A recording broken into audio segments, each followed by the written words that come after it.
kembali lagi di Question Answered Warrior episode yang ke-10. Kemarin kita sempat bahas lebih dalam lagi ya soal memilih pasangan. Kali ini, kemarin kan sempat singgung juga, Om Mera sempat singgung dikit soal bagaimana kita menjaga untuk tetap kudus dalam pacaran, selama pacaran. Nah, hari ini kita akan bahas sedikit soal seksualitas. Pertanyaan pertama, Om. Kalau dalam pacaran itu, tadi kan sempat ada yang juga mau nggak berpacaran tapi bersahabat saja dan lain sebagainya. Nah, tapi batas-batasnya itu apa sih, Om? Apakah sahabat dan pacar itu berbeda batasnya, Om? Sebenarnya untuk membuat batas itu sangat pribadi. Kalau sampai dalam persahabatan itu biasanya pria ya tergairahkan libidonya, itu pasti melampaui batas. Ya, satu, ini ekstrimnya. Kalau sampai tergairahkan, itu sudah mulai melampaui batas persahabatan. Ini bilang persahabatan loh. Betul. Oke. Nah, bagaimana kita bisa menjaga kesucian sementara kita tertarik kepada lawan jenis? Seorang yang tertarik pada lawan jenis itu tidak selalu membakar lust. Tidak selalu membakar lust. Ini waktu pacaran ya, Om? Ya, ini kan tadi kau bilang kalau sahabat melampaui batas, ketika kamu mulai terangsang, kau pasti sudah melampaui batas. Oke, itu sahabat. Ketika kamu mulai tertarik, tidak ada salahnya. Ya. Kalau Tuhan mengatakan kau melihat lawan jenismu, kau mengingini, kamu berzina. Nah, kata mengingini itu sebenarnya artinya kalau dalam terjemahan lama diterjemahkan sebagai birahi. Birahi. Dan biasanya kalau birahi ini bagi pria kan sampai pada simptom ereksi. Itu kan itu berzinahan. Tapi kalau seorang fall in love, tertarik kepada wanita dalam keagungan cinta, itu tidak selalu dan mestinya tidak sampai pada ereksi atau terbakarnya libido. Ya, mestinya tidak sampai ke situ. Melihat keagungan. Tetapi zaman ini sudah rusak banget. Sudah susah kita menemukan orang yang bisa memiliki pikiran bersih. Ya. Sehingga ketika berpacaran maka seakan-akan harus diwarnai dengan ciuman. Itu pelampiasan atau pelepasan libido dalam batas tertentu. Tetapi ciuman itu kan pintu gerbang kepada hubungan senggama atau seks. Jadi begitu seseorang melakukan ciuman bibir, itu pasti akan membangkitkan birahi. Tidak heran kalau di luar negeri laki perempuan satu apartemen, satu ruangan, ya kan? Bisa harus jadi roommate ya. Karena memang sudah dianggap sah-sah saja, sebab semua orang melakukan. Nah, dunia kita hari ini sulit sekali ya menjaga kesucian bagi orang muda. Tetapi bisa kalau sejak remaja dibimbing, diarahkan. Nah, ketika sudah mulai berpacaran, maka tadi saya katakan kalau kita dewasa rohani, kita bisa memilih lebih tajam, hubungan 1,5 tahun bisa menikah, itu tidak bisa dihindari. Orang tergairahkan oleh lawan jenisnya. Dan itu sehat selama masih bisa mengendalikan. Kalau pria, ya katakanlah Robert gitu bicara kepada Lucy I love you, itu kan bagus. Daripada Robert ke Rudy I love you, itu salah. Jadi batas itu confidential kan, gak ada orang lihat. Tetapi kalau orang dipimpin Roh Kudus, Roh Tuhan pasti ya memberikan petunjuk dan pimpinan apa yang patut dilakukan dan apa yang tidak patut dilakukan. Saya bicara ini idealnya ya. Faktanya memang banyak orang gagal dan jatuh bangun. Tapi kalau gagal ya berbaliklah dan bertobat. Tuhan masih memberi kesempatan untuk dipulihkan. Om, perbaiki kalau saya salah nangkep Om. Di awal tadi Om sempat bilang kalau kita mulai memiliki ketertarikan kepada lawan jenis, kita mulai memiliki hasrat dan mungkin itu tidak salah. Hasrat tertarik lawan jenis maksudnya. Iya, hasrat tertarik lawan jenis. Nah, bedanya apa ya dengan saat kita terangsang libidonya seperti kalau pria itu sudah menuju arah ereksi dan lain sebagainya, itu bedanya apa dong dengan punya hasrat? Oh, setiap orang berbeda-beda. Oh iya, tadi saya katakan ini tidak bisa Nggak bisa ini mutlak, confidential. You tertarik, lihat wanita kalau cantik, itu nggak langsung terangsang. Kalau sampai terangsang ya itu anjing begitu, ya. Binatang begitu, tertarik lawan jenis langsung bereaksi. Nah, manusia kan tidak. Iya. Oh, oke. Berarti maksudnya memiliki ketertarikan hasrat itu bukan ke arah seksualitas ya, lebih ke pengen deket, pengen berbicara gitu. Oh iya, itu pasti kalau sudah mulai remaja begitu. Oleh sebab itu begini, kalau orang tidak pernah melihat tontonan yang tidak patut, orang terdidik dalam lingkungan yang santun, dia melihat lawan jenis buka baju atau dia lihat orang misalnya, itu pun juga tidak akan terangsang begitu ya. Tapi kan ada orang-orang yang pikirannya keruh. Biar lihat orang pakai baju tertutup seluruh badan juga. Kalau memang dia memiliki fantasi buruk ya jahat juga pikirannya. Oke, ini perjuangan. Lalu tadi Om juga sempat bahas soal pelampiasan libido ya. Om bilang mencium itu salah satu contoh, salah satu cara untuk mengekspresikan libido itu, dan yang akhirnya akan berujung ke hubungan seksual. Pintu gerbang. Ya. Nah, apakah hanya ciuman, dan kalau yang lain apalagi pegangan tangan misalnya, pelukan, dan ya ada juga orang yang berbeda-beda kan Om. Ada orang yang fisik banget, ada orang yang enggak banget. Kan gini loh,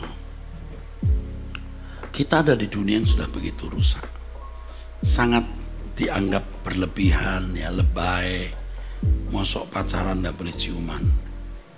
Tapi sebenarnya kerugian bagi pasangan, baik pria, baik wanita khususnya, yang belum pasti menjadi pasangan hidupmu. Jadi kalau saya ditanya mulai kapan boleh ciuman, ya ketika kamu pasti menjadi pasangan hidup. Nah, kapan kepastian itu? Ya masing-masing beda. Masing-masing beda, ada yang 2 bulan, ada yang 3 bulan, ada yang 1 bulan, begitu ya. Dan saya nggak mengatakan kalau sebelum nikah nggak boleh ciuman sama sekali, kayaknya berlebihan. Ya dulu biasanya orang tua begitu, tapi hari ini ciuman. Tapi kan masalahnya ciuman itu yang bagaimana? Ya. Ciuman bibir boleh nggak? Boleh.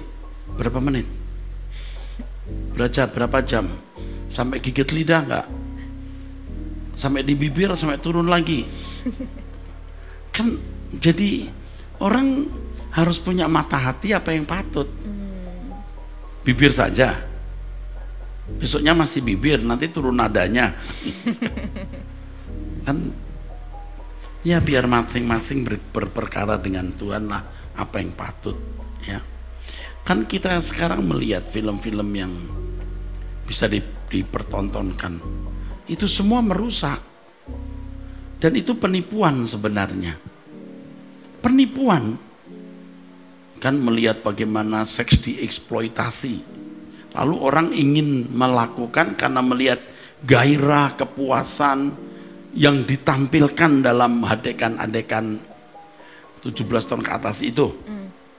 Nah itu sebenarnya menipu, akhirnya menuju kepada hubungan seks.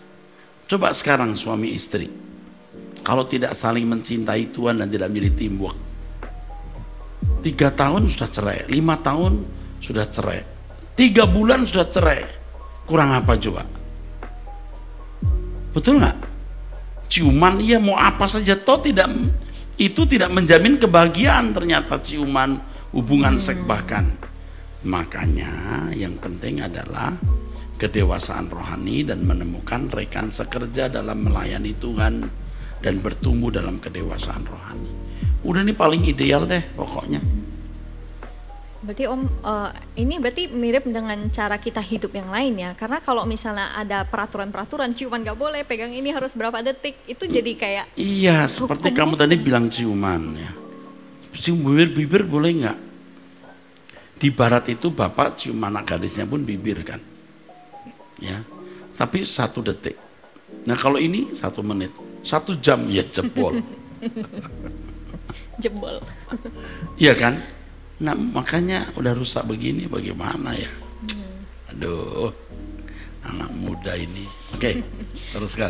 Oke, ini tadi Om sempat singgung kalau sebenarnya cara kita bereaksi terhadap lawan jenis itu sangat dipengaruhi oleh isi-isi pikiran kita, Om.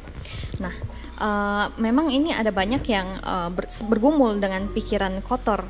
Gini, mengisi berpacaran, mengisi hubungan berpacaran itu dipengaruhi oleh konsep. Konsep berpacaran itu apa? Berpacaran itu kan sebenarnya untuk mengenali lawan jenis, bukan untuk melampiaskan libido atau gairah seks. Sebab kalau orang sudah mulai pengenalan fisik, itu gagal mengenal rohani, jiwa, batin, karakter lawan jenisnya. Nah masalahnya orang sudah mengenali fisik, belum mengenali karakter atau jiwa lawan jenisnya. Maksudnya gagal di sini apa nih Om? Gagal mengenali, jadi buta dia. Oh, karena terlalu dipengaruhi oleh reaksi-reaksi Iya, fisiologis. karena hubungan yang tidak sepatutnya, karena gairah seks. Akhirnya ya tidak jeli, tidak objektif lagi melihat pacarnya. Layak nggak dia dipanggil papi oleh anak-anakku? Jangan akhirnya nggak dipanggil papi, sapi. Layak nggak pria ini sambil papi oleh anak-anakku? Oke. Itu tuh untuk kadang itu kan pikiran kotor itu tidak bisa hilang. Nah ini banyak yang nanya tuh bagaimana caranya menghilangkan pikiran-pikiran kotor. Ini untuk yang konteks pacaran ya, ini udah berpacaran. Tidak berpacaran pun kalau memang kotor saja. Seperti kenapa orang terikat dengan masturbasi? Ya karena pikiran kotor. Kalau pikiran dia tidak tertuju kepada hal tersebut, dia tidak melakukan masturbasi. Ya bayangkan kalau orang terikat dengan masturbasi lalu pacaran, itu mau kemana arahnya kalau tidak sampai kepada hubungan seks dan mungkin juga tindakan-tindakan yang tidak pantas. Maka harus berjuang, dan Tuhan melalui Roh Kudus bisa menuntun kita untuk tidak melakukan hal-hal yang tidak patut itu. Mungkin sangat bisa. Tapi kalau dengan pikiran-pikiran itu sendiri sering muncul misalnya ada yang saya mimpi. belum selesai. Iya. Jadi orang mesti mendengarkan firman, bergaul dengan orang yang tepat, tidak nonton tontonan yang tidak perlu, punya kesibukan yang bermanfaat, tetapi juga yang penting punya komitmen, fokus hidup. Komitmen itu penting, komitmen untuk hidup suci, fokus hidup ke langit baru, bumi baru. Itu akan membuat dia berbuat dosa tersiksa. Orang kalau komitmennya hidup suci, langit baru, bumi baru, itu berani berbuat dosa tersiksa sekali. Oke? Benar. Itu kalau misalnya yang beranjak dari pornografi ya Om, menonton pornografi, melihat yang tidak patut dan lain sebagainya. Kalau misalnya ada yang dia sewaktu muda itu selalu bermimpi cabul Om. Nah dari mimpi cabul itu dia terus mengingat. Nah itu kan mimpi Om, nongol sendiri gitu pas mimpinya itu. Tidak mungkin mimpi itu tidak dipicu oleh bawah sadarnya. Mimpi itu sering muncul dari bawah sadar seseorang. Makanya orang-orang seperti ini harus lebih banyak belajar firman, lebih banyak berdoa, meditasi di hadapan Allah, ya. Bergaul dengan orang yang tepat, tidak menonton tontonan yang tidak perlu. Terus ya berkomitmen tadi. Itu bisa. Jadi jangan mengatakan tidak mungkin, mungkin lakukan dulu. Saya sudah Om, tapi belum bisa menghilangkan. Berarti kamu belum tekun. Saya kan juga pernah menggumuli itu dan saya mengerti cara menyelesaikannya. Bisa. Berarti emang dalam perjuangan hidup kudus ya harus tetap bertekun, walaupun jatuh bangun bertekun. Betul. Oke, ini kasusnya sama dengan masturbasi ya Om. Dengan ini kan seringkali masturbasi itu dikaitkan dengan pria ya Om. Kalau misalnya wanita Om, Sama. Sama. seringkali mungkin wanita nggak jaga-jaga ya, dan pria yang mungkin lebih peka akan ya dia melakukan masturbasi dan lain sebagainya, dan mungkin wanita ini sewaktu menjalani hubungan dia tidak sadar dengan gairah-gairah itu mungkin. Apakah ini sama kasusnya dengan pria wanita atau biasanya pria lebih agresif karena pria bisa tertarik lewat pandangan mata. Kalau wanita tidak. Jarang. Pria lebih agresif dari wanita. Dan wanita lebih tertutup, praktek-praktek masturbasi wanita lebih tidak diekspos daripada praktek masturbasi pria. Dan ini faktanya demikian, tapi sama. Wanita-wanita ada yang terikat masturbasi, dan di dalam Abam, Anda bertanya Alkitab Penjab juga ada wanita-wanita yang dari muda masturbasi lalu sampai tidak bisa melepaskan diri. Ada yang begitu. Tapi biasanya pria lebih agresif di sini.